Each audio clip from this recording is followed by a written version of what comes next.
একটা heavy exercise দেখাচ্ছি। এক্সারসাইজটার নাম হচ্ছে ইনভার্টেড রো।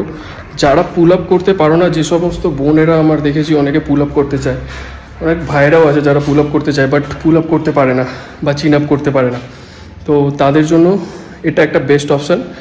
সবার আগে দেখে নাও, এরকম এটা তোমাদের জিমে পাওয়ার র্যাক সবার জিমে অ্যাভেলেবেল আছে। আমি একদম বেসিক জিমে করছি তাই এরকম পাওয়ার র্যাকটা দেখতে, ঠিক আছে। তার মধ্যে একটা বার লাগিয়ে নাও, বারের মধ্যে ওয়েট দিয়ে নাও। পাওয়ার র্যাকে এই বারটাকে আমি যত উপরে তুলে রাখবো তত ইজিলি আমি পুল করতে পারবো, যত নিচের দিকে রাখবো তত আমার জন্য টাফ হবে। তো যারা একদম অ্যাডভান্স লেভেলে করো তারা নিচের দিকে রাখতে পারো।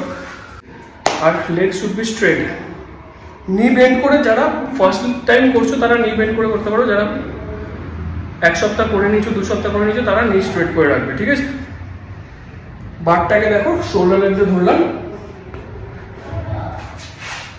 স্ট্রেট নি, breathe out.